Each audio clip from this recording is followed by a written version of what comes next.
Hello everyone, welcome back to the Daily Gold YouTube channel. Welcome in for our weekly precious metals recap.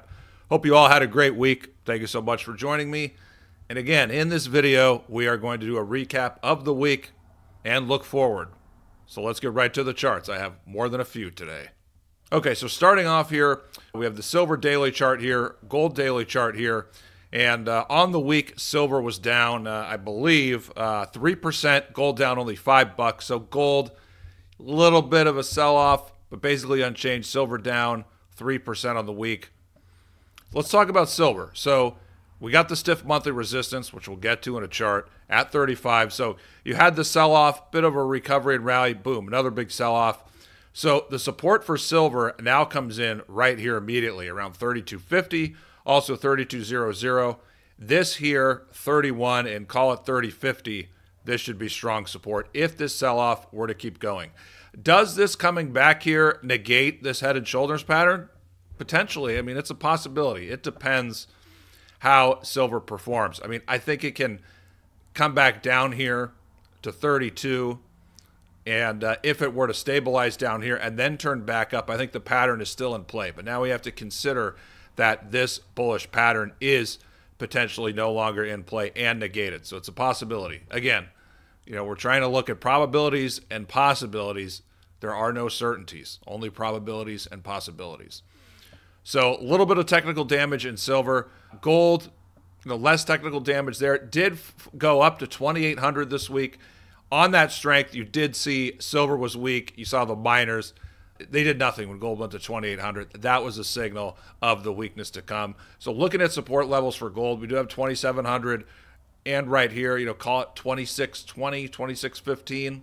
If we were to get I want to say a big correction, but more than something that just lasts a week or two, this is also a level that could be in play. I mean, coming down here in the low 2,500s or right here, down here, this comes in, this level, call it 2550, 2560. So if we are to correct more than expected, that's a level to keep in mind, along with for silver, again, call it 30.5. So looking at the weekly charts, here we can see this is a inverted hammer. So this is a bearish candle, especially when it comes following an uptrend. So, but look, we had one of these right here.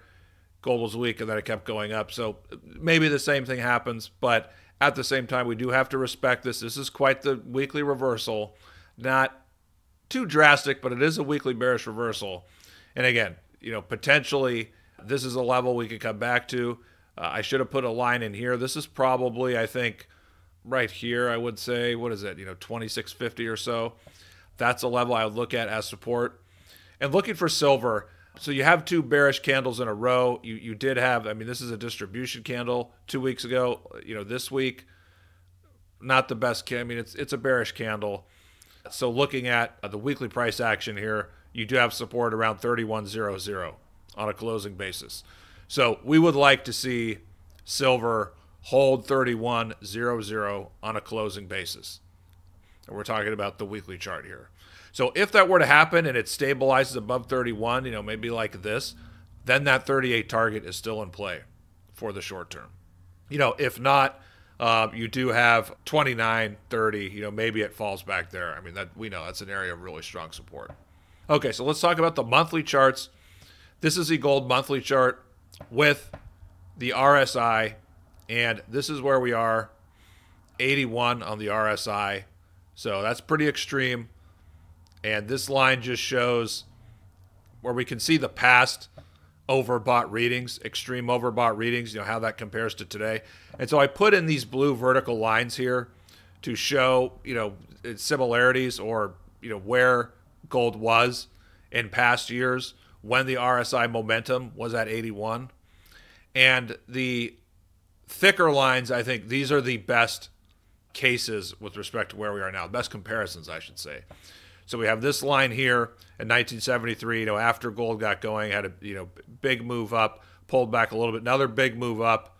So it did put in, or I should say did have another big move higher, had another leg higher before a big leg lower after that. But it wasn't that long of a correction. Here, right here, this comparison, this is after this pattern, it's not a perfect cup and handle. We could say this cup broke out, and then you had a 20% decline, which retested the breakout, and then it went parabolic. And here, this is, 2006. So this is, remember this breakout in the fall of 2005? That was hugely significant. This is similar. This one's even better because you're going to all-time highs. This was just recovering, and you still had all-time high resistance. But, here in early 2006, you did have this reading, and the market went up a little bit more. Then it corrected for about a year before breaking out again. So those are the potential comparisons to where we are here and now. I think we're at 2750. So I think if this correction continues for a couple weeks, and you get gold down below 2600, that will help alleviate the overbought condition in the market. The other scenario is the correction's really small. Gold it keeps going back up. By the end of the month, it's at 2800, 2850. It's back. It's doing that thing. It's continuing higher. So if it continues higher to 3000 without much more selling, 3000, that's the level we could see an interim peak. Now let's look at the silver monthly chart. This is the monthly bar chart here. This is the monthly line chart. And, we can see here on the monthly bar chart, this is $36 right here as resistance. But here, and I've talked about this before, this is $35. A really strong resistance level, going back to 2011 to 2012, early 2013. So $35 resistance. Excuse me, I messed up. This line should be a little bit higher. It should be here. I don't know what happened because this peak here last month, that was 35. So this line should be at 35. Again, this is 36. So that's significant resistance. And that resistance is why silver is pulling back. We see it better here on this chart. Thank God for this chart. Here we can see where silver is, closed at 32.68. This line right around 35. We can see $36 here, 35 here. Multiple tests. So that's what happened. Silver traded up to 35 a week or two ago. Strong monthly resistance, a lot of selling. Now it pulled back. So that's where we are. We really need to take out 35 on a monthly basis before we see silver really accelerate. So for here and now, 35 will remain stiff resistance. Moving on. Next thing, gold against the 60-40 portfolio. So here is that chart here. This is updated, and we know how significant this move here was, this move here was, and this move will be. By the way, people, I do have a zoomed in chart, which I posted on Twitter, and by a hair, we closed at a 3-year high. So technically, we have broken above this line. Gold against the 60-40 portfolio, the ratio, has broken above the line. But there's no confirmation. It only broke above it by a hair. So that doesn't mean it's about to do that or make a move like that. It could pull back for 2 or 3 months. So it has broken out, but next we watch for an even stronger move to give it confirmation. If you're new here, the question is, why would I care about this? Why does it matter? Well, because when gold is outperforming conventional investments, such as bonds and stocks, that's a 60-40 portfolio, 60% stocks, 40% bonds. When gold is outperforming that means capital is moving out of conventional financial assets and into gold. And look what happens to gold when that happens. What happened here? What happened here? You can see the second line here. And I threw silver in here. We can see when that happened, this is like right after silver bottomed. And right here, this is the beginning of the secular move in silver. So maybe we see something really similar with silver. And it's, after that happens, silver could test 50 and explode through it in the next year or two. So that's why I'm really excited about this. This is hugely significant. It doesn't mean that, everything's going to go sky high in the next few months, because the short term could still be weak. But, keep this in mind. This is telling us, the next leg higher could be really exciting. And another thing I'm looking at, these are the two most important things I'm looking at, or observations I have right now at the end of October. We talked about gold against the 60-40. This is the inflation-adjusted gold price. This is data from macro trends, which is a little bit stronger than if you do gold divided by the CPI. This is the second highest monthly close ever for the inflation-adjusted gold price. And, this is Barron's Gold Mining Index, gold stocks. On stock charts in their new system, I don't know how to make this a log chart, because if it were a log chart, you could see this huge move up here in the 30s, in line with this. So this gold stocks tend to follow the inflation-adjusted gold price over the long term. This is a 45-year base, people. This is really bullish. Again, this is the second highest close ever in monthly terms. This is really bullish for the sector. I'm really excited. And I'm going to maintain that excitement because I want you guys to subscribe to thedailygold.com/premium and our premium publication. Again, go to this website, thedailygold.com/premium. We are covering the best juniors we can find. We're looking for high-quality juniors, high-quality people and assets, and at the same time, they have 5x to 10x upside. You know, not just a company that can double or triple. We want to look for stuff that has 5x, 10x upside because that's why we're in precious metals. That's why you buy juniors. We're not looking for 50 or 70%.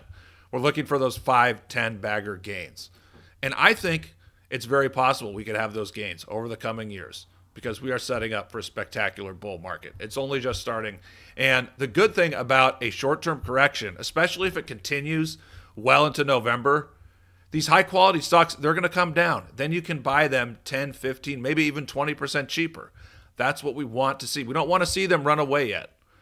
So if you're not a subscriber, take a moment or two, consider subscribing. Would love to have you aboard. Thank you for listening. Now let's wrap things up with the gold stocks, GDX here, GDXJ, SILJ. And this is a daily chart. So we have seen some selling in the miners. You know, there's a bit of technical damage. If you look at GDX, on the weekly and monthly charts, we have a bit of a failed breakout. I mean, part of that is because of Newmont, which is a big percentage, and that stock's been really weak. But so I'm more because of that. I'm more focused on GDXJ right now. But I will say with GDX, so it closed just below 40, and here is the strong support right here, 38. You also have above 36. There's the 200-day. Looking at GDXJ, which I'm more keen on or more obsessed with, to use another word, closed just below 51. In the support here, you have this initial support at 49. You should have really strong support here at 47. Same thing for SILJ. Now, this super bullish pattern, this did not get up into the 16s like I hoped. So we'll see. I mean, we need to see a strong bounce here along this support, you know, like that or like that to really let us know that that 16 target is still in play in the short term. But we'll see. Close at 13.5, support at 13, 12.5. So that's where we are with miners. We have seen some selling. People, and I mentioned this in my premium update, you know, last Sunday. The percentage of Huey and GDXJ stocks that were above the 20-day, the 50-day, and the 200-day, it was all 95% across the board. So that type of overbought situation, you are going to get some selling when you come into that. So that's just my quick take on the miners. We have seen some selling. Give it a little bit more, and we could see a short-term bottom. All right, that's it for the video. Quite a long one. We're at 14 minutes now. If you made it all the way to the end, thank you. I really appreciate that. Let me know what you think. Are we going to have more of a correction here? Leave a comment, and I hope you guys all have a great weekend. I'll talk to you again on Monday with a Professor Vinny interview. That's actually going to drop, I think, on Sunday. So look out on Sunday for that. Again, thank you so much. Hope you have a great weekend. Talk to you guys next week.